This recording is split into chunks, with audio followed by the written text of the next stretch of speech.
নমস্কার, ফের ইউটিউব চ্যানেলে আপনাদের সামনে চলে এলাম। আমি চন্দন, একেবারে নতুন একটি প্রতিবেদন নিয়ে, এবং যে প্রতিবেদনটি এই মুহূর্তে আপনাদের কাছে আমি উপস্থাপিত করব।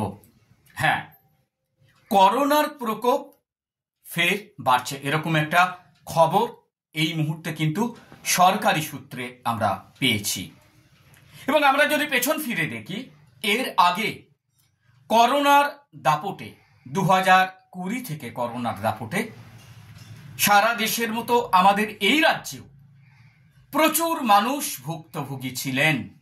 প্রচুর মানুষের চাকরি গিয়েছিল, বহু মানুষের মৃত্যু হয়েছিল, এবং প্রচুর বিধিনিষেধের মধ্যে দিয়ে আমাদেরকে যেতে হয়েছিল। প্রতি মুহূর্তে সতর্কবাণী, প্রতি মুহূর্তে বিধিনিষেধ, এবং তারপর ধীরে ধীরে করোনার হাত থেকে আমরা বেরিয়ে এসেছিলাম। কিন্তু করোনার সেই মহামারীর সময়ে রীতিমতো একটা কঠিন সময়ের মধ্যে দিয়ে আমরা সবাই পেরিয়ে এসেছি। সেই সময়ে কিন্তু এক শ্রেণীর মানুষকে দেখেছি সেই সুযোগকে কাজে লাগিয়ে নিত্য প্রয়োজনীয় জিনিসের দাম ক্রমশ বাড়িয়েছে। 5 গুণ, 6 গুণ, 7 গুণ, 8 গুণ, যে যেমন ইচ্ছে নিয়েছে। মানুষ ভুক্তভোগী, মানুষ সেই তার সঙ্গে তাল মেলাতে বাধ্য হয়েছে। তাই আমার আজকের প্রশ্ন, এই যে এখন ফের খবর মিলছে যে করোনা ভাইরাসের প্রকোপ আবার দেখা দিয়েছে, সেক্ষেত্রে যেন আমরা সতর্ক থাকি, আমরা প্রত্যেকে সতর্ক থাকি যে কোনো কালোবাজারি হতে আমরা দেব না। সতর্ক থাকুন একেবারে, না হলে কিন্তু আবার সেই বিপদের সম্মুখীন হতে হবে। এবং সংবাদ মাধ্যমে কাজ করার সুবাদে এর আগে যখন করোনা আক্রমণ হয়েছিল, যবে থেকে লকডাউন, রাস্তায় নেমে কাজ করেছি, মানুষের কাছে খবর পৌঁছে দিয়েছি, সতর্ক বাণী পৌঁছে দিয়েছি। আমার কিন্তু করোনা হয়নি। আমার করোনা হয়নি সেটা অন্য কথা। আমি ভ্যাকসিন নিয়েছিলাম, আমার মতো আপনারাও বহু মানুষ ভ্যাকসিন নিয়েছেন। কেউ কমপ্লিট করেছেন, কেউ করেননি। তাই চিকিৎসকরা বলছেন যারা এখনো কমপ্লিট করেননি সেই ভ্যাকসিনেশন, সেটা যেন কমপ্লিট করেন। যদিও তা নিয়ে নানান দ্বিমত আছে, তবুও সাবধানের মার নেই। তার আগে একটু আপনাদেরকে মনে করিয়ে দিই পরিসংখ্যান কি বলছে। এই মুহূর্তে রাজ্যে 4 জন আক্রান্ত, ওড়িশায় 132 জন, কর্ণাটকে আক্রান্তের সংখ্যা 38, যার মধ্যে শুধুমাত্র বেঙ্গালুরুতেই 32 জন আক্রান্ত। করোনা আক্রান্ত 84 বছরের এক বৃদ্ধের মৃত্যু হয়েছে।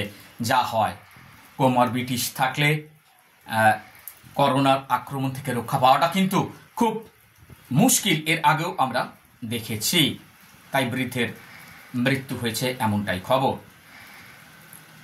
কেরালায় 273 জন, তামিলনাড়ুতে 66 জন, যার মধ্যে NB1.8.1 যেটা করোনা ভাইরাসের নতুন ভ্যারিয়েন্ট আক্রান্ত, মহারাষ্ট্রে 56 জন, যার মধ্যে মুম্বাই আক্রান্তের সংখ্যা সব থেকে বেশি। দিল্লিতে 23, অন্ধ্রপ্রদেশে 4, উত্তরপ্রদেশে 4, পদুচেরিতে 12, গুজরাটে 7, যার মধ্যে 4 জন করোনার নয়া প্রজাতির অন্তর্ভুক্ত। LF.7 আক্রান্ত। উত্তরাখণ্ডে 3 জন এবং রাজস্থানে 2 জন এবং হরিয়ানায় 3 জন আক্রান্ত, এমনই খবর পাওয়া গেছে। তার মানে দেশের বিভিন্ন প্রান্তে বিক্ষিপ্তভাবে কিন্তু ফের করোনার নতুন ভ্যারিয়েন্ট দেখা দিচ্ছে, মানুষ আক্রান্ত হচ্ছেন, এবং যার ফলে প্রাথমিক উপসর্গের মধ্যে কি আছে সেটাও আপনাদেরকে জানিয়ে রাখি। প্রাথমিক উপসর্গের মধ্যে আছে গলা ব্যথা, কাশি, সর্দি, বমি বমি ভাব, খাওয়ার ইচ্ছা কমে যাওয়া, মাথার যন্ত্রণা, পেশির ক্লান্তি, দুর্বলতা। তাই যখনই এর কোনো কিছু অনুভব করবেন, সবার আগে বলবো চিকিৎসকের পরামর্শ নিন। একজন চিকিৎসকই আপনাকে সঠিক পথ দেখাতে পারে। একজন চিকিৎসকই আপনাকে বলে দেবে কি করা উচিত আর কি করা উচিত না। ভারতে বর্তমানে করোনা পরিস্থিতি নিয়ন্ত্রণে, ঠিকই করোনা পরিস্থিতি নিয়ন্ত্রণে সক্রিয় কোভিড কেসের সংখ্যা মাত্র 1010। তাই এই যে প্রাথমিক উপসর্গগুলোর কথা বললাম, সেই প্রাথমিক উপসর্গগুলো যদি কোনোভাবে অনুভূত হয়, সঙ্গে সঙ্গে কিন্তু চিকিৎসকের পরামর্শ নেবেন। কিন্তু তার আগে সবার আগে মনে রাখবেন, এই করোনা মহামারীকে সামনে রেখে একটা প্যানিক সৃষ্টি করে কালোবাজারিরা যেন 2 নম্বরই পয়সা, বেশি টাকা, অর্থ রোজগার করতে না থাকে, সেই বিষয়ে কিন্তু অবশ্যই আমাদের সবাইকে সজাগ থাকতে হবে। নিশ্চয়ই সবাই সজাগ থাকবেন। বাইরে গেলে মাস্ক পরুন, যতটা সম্ভব পরিষ্কার জামা কাপড় পরুন, যতটা সম্ভব মানুষের সঙ্গে সাহচর্য দূরত্ব বজায় রেখে মেশার চেষ্টা করুন এবং চিকিৎসকের পরামর্শ মেনে চলুন। এখন এই পর্যন্তই। আপনারা থাকুন আমার সঙ্গে। প্রতিবেদনটি ভালো লাগলে অবশ্যই আমার ইউটিউব চ্যানেলটিকে সাবস্ক্রাইব করার অনুরোধ থাকলো এবং অবশ্যই কমেন্টস করে মতামত জানাবেন কোথায় ভুলভ্রান্তি হচ্ছে, আরও ভালো করলে আপনাদের কাছে আরও ভালোভাবে আমি পৌঁছতে পারি, এবং অবশ্যই পারলে শেয়ার করে দেবেন যাতে পরের প্রতিবেদন নিয়ে আপনাদের কাছে হাজির হওয়ার উৎসাহ হই। নমস্কার।